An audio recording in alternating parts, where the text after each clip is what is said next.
नमस्कार, मी पंजाब डक. आज आहे 20 जून 2026.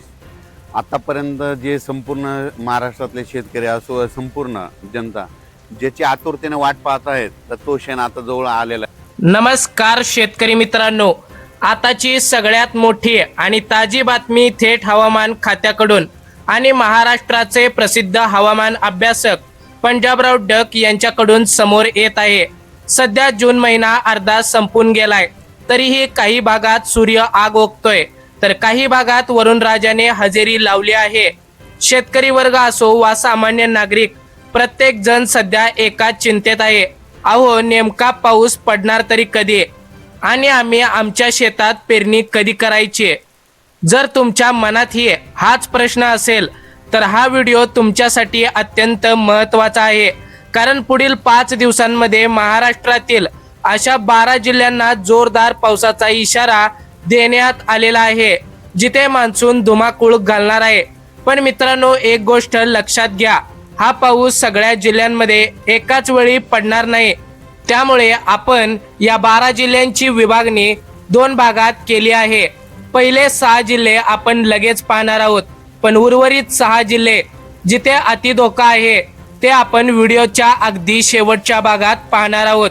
त्याचसोबत हवामान अभ्यासक पंजाबराव डक यांनी पेरणीबाबत दिलेला तो एक मोठा सल्ला कोणता आहे, ज्याने तुमचे हजारो रुपयांचे नुकसान वाचू शकते, हेही आपण मध्येच पाहणार आहोत. त्यामुळे व्हिडिओचा 1 सेकंदही स्किप न करता व्हिडिओ शेवटपर्यंत नक्की बघा, कारण अर्धवट माहिती शेतकऱ्यांचे मोठे नुकसान करू शकते. चला तर मग सुरुवात करूया. आता शेतकरी मित्रांनो, आज महाराष्ट्रात विचित्र परिस्थिती निर्माण झाली आहे. एकीकडे विदर्भ आणि मराठवाड्याच्या काही भागात उष्णतेचा तडाखा अजूनही जाणवतोय, लोक घामाघूम झाले आहेत, तर दुसरीकडे कोकण आणि पश्चिम महाराष्ट्राच्या काही पट्ट्यात पावसाने तोंड दाखवायला सुरुवात केली आहे. पण हा पाऊस पिकांसाठी आणि पेरणीसाठी पुरेसा आहे का? सध्या बाजारात बियाणे आणि खते खरेदी करण्यासाठी शेतकऱ्यांची लगबग सुरू आहे. दुकानदारांकडे गर्दी होते, पण बळीराजाच्या डोळ्यात फक्त एकच प्रश्न आहे. ढग तयार होतात, पण पाऊस न पडता निघून जातो. अशा वातावरणात शेतकऱ्यांची अस्वस्थता वाढणे अगदी साहजिक आहे. पण मित्रांनो, आता चिंता करू नका. हवामान खात्याने आणि प्रसिद्ध हवामान अभ्यासक पंजाबराव डक यांनी मिळून एक मोठा अंदाज वर्तवला आहे, ज्यामुळे आपल्याला पुढील दिशा स्पष्ट मिळणार आहे.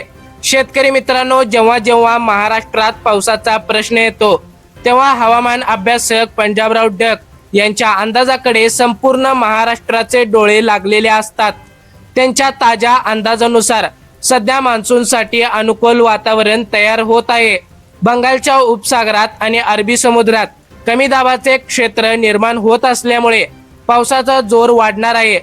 पण त्याचबरोबर हवामान अभ्यासक पंजाबराव डक यांनी हेही स्पष्ट सांगितलं आहे की हा पाऊस सरसकट सगळीकडे सारखा पडणार नाही. तो सुरुवातीला खंडित स्वरूपात असेल, पण काही जिल्ह्यात मात्र ढगफुटीसारखा किंवा अतिवृष्टीसारखा जोरदार पाऊस पडण्याची शक्यता हवामान खात्याने सुद्धा वर्तवली आहे. म्हणून पुढील 5 दिवस महाराष्ट्राच्या शेतकऱ्यांसाठी आणि त्यांच्या शेतीसाठी अत्यंत टर्निंग पॉइंट ठरणार आहेत. चला तर मग मित्रांनो, आता वेळ न वाया घालवता पाहूया हवामान खात्याने जाहीर केलेले पहिले 6 जिल्हे, जिथे पुढील 48 ते 72 तासात पावसाची जोरदार बॅटिंग पाहायला मिळणार आहे. यामध्ये पहिल्या क्रमांकाचा जिल्हा येतो कोल्हापूर. होय मित्रांनो, कोल्हापूरच्या घाटमाथ्यावर आणि ग्रामीण भागात पुढील 48 तासात जोरदार पाऊस सक्रिय होईल. नदीकाठच्या गावांनी सतर्क राहावे, कारण हा पाऊस ढगफुटी दृश्य परिस्थिती घेऊन येऊ शकतो. आता शेतकरी मित्रांनो, दुसऱ्या क्रमांकाचा जिल्हा आहे सांगली. सांगलीच्या पूर्व आणि पश्चिम दोन्ही भागात मान्सूनचा चांगला पाऊस पडेल.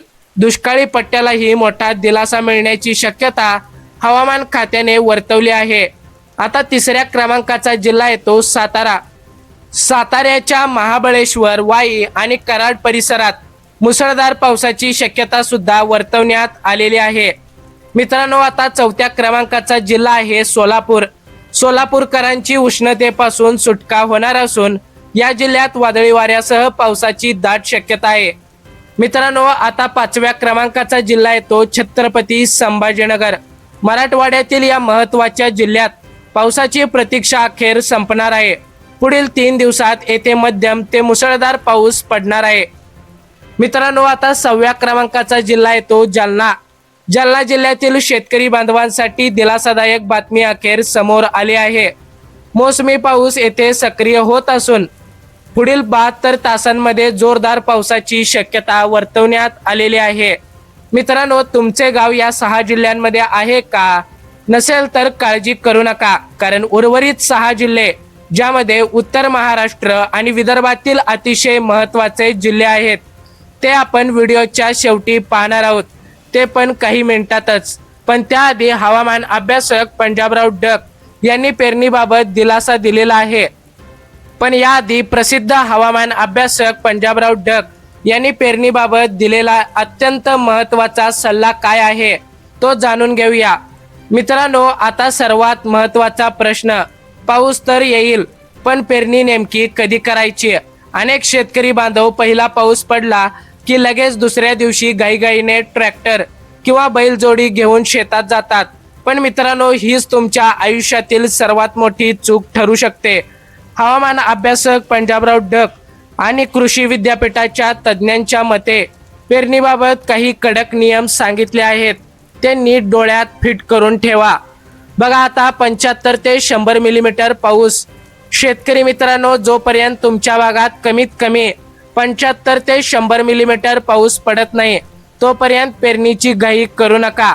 याचा साधा अर्थ असा आहे की तुमच्या शेतातील जमीन किमान 3 ते 4 इंच खोल ओली झाली पाहिजे, तरच जमिनीत बियाणे टाका, नाहीतर दुबार पेरणीचे संकट ओढावू शकते.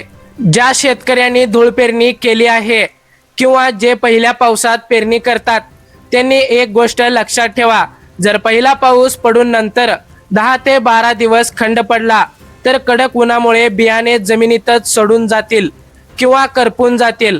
यामुळे तुमच्यावर दुबार पेरणीचे संकट ओढावू शकते. त्यामुळेच शेतकरी मित्रांनो, हजारो रुपयांचे नुकसान होण्याचे जर वाचवायचे असतील तर ही गोष्ट अत्यंत गरजेची आहे. मित्रांनो, या ठिकाणी आता तुम्हाला बियाणे काय निवडायचे आहेत. यंदा सोयाबीन, कपाशी, मका किंवा तूर जी काही पिके तुम्ही घेणार असाल त्यांची उगवण क्षमता घरीच तपासून पहा आणि बाजारातून बियाणे आणताना पक्के बिल घ्यायला विसरू नका. थोडक्यात सांगायचे तर घाई न करता पावसाचा जोर पाहून आणि जमिनीची ओल तपासूनच पेरणीचा निर्णय घ्या. तर शेतकरी मित्रांनो, आता वळूया आपल्या सर्वात महत्त्वाच्या भागाकडे. हवामान खात्याने आणि पंजाबराव डक यांनी जाहीर केलेल्या उर्वरित 6 जिल्हे जिथे पुढील 5 दिवसात मुसळधार ते अतिमुसळधार पावसाचा इशारा दिला आहे. हे जिल्हे कोणते आहेत ते नीट लक्षपूर्वक बघा. यामध्ये 7व्या क्रमांकाचा जिल्हा आहे बीड. बीडमध्ये काही ठिकाणी विजांच्या कडकडाटासह जोरदार पावसाची शक्यता आहे. शेतकऱ्यांनी जनावरांची काळजी घेणं अत्यंत गरजेचं आहे. आता शेतकरी मित्रांनो, 8व्या क्रमांकाचा जिल्हा येतो लातूर. लातूर आणि त्याचबरोबर आजूबाजूच्या परिसरात देखील मान्सून पूर्व आणि मुख्य मान्सूनचा पाऊस चांगला बरसणार आहे, ज्यामुळे शेतकऱ्यांना दिलासा मिळेल. मित्रांनो, आता 9व्या क्रमांकाचा जिल्हा आहे नाशिक. नाशिक जिल्हा आणि त्र्यंबकेश्वर परिसरात पावसाचा जोर खूप जास्त राहील. घाटमाथ्यावर अतिवृष्टीचा इशारा देण्यात आलेला आहे. आता 10व्या क्रमांकाचा जिल्हा येतो जळगाव. खानदेशातील जळगावमध्ये जी भीषण उष्णता दिसून येत आहे ती आता पूर्णपणे कमी होईल आणि पुढील 5 दिवसांमध्ये मुसळधार पावसाच्या सरी पाहायला मिळतील.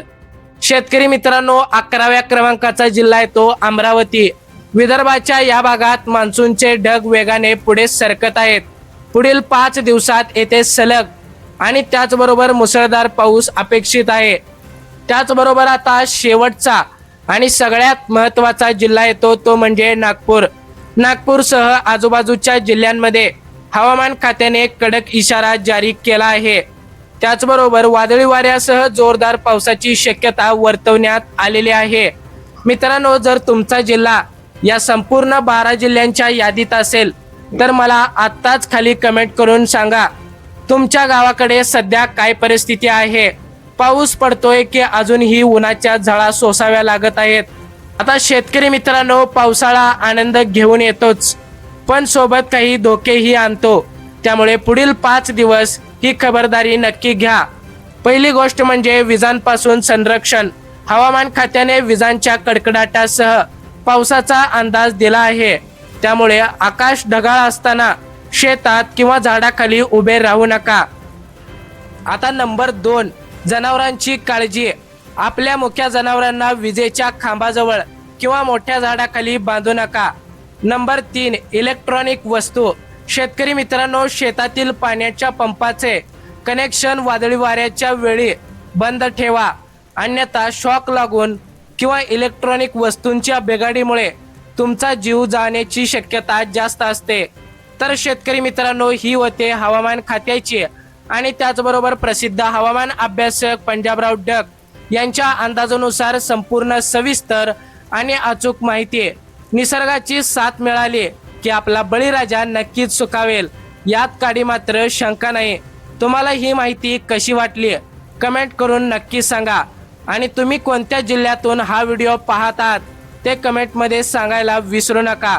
जर तुम्हाला हा व्हिडिओ माहितीपूर्ण वाटला असेल आणि आवडला असेल तर व्हिडिओला लाईक करा आणि तुमच्या शेतकरी मित्रांच्या व्हॉट्सअप ग्रुपवर, गावातील प्रत्येक व्हॉट्सअप ग्रुपवर आताच शेअर करा. कारण तुमचं एक शेअर कोणाचं तरी आयुष्य वाचवू शकतो. कारण तुमचा एक शेअर कोणाचे तरी नुकसान वाचवू शकतं. शेतकरी मित्रांनो, सावध रहा, सतर्क रहा. भेटूया पुन्हा एकदा अशाच माहितीपूर्ण व्हिडिओमध्ये.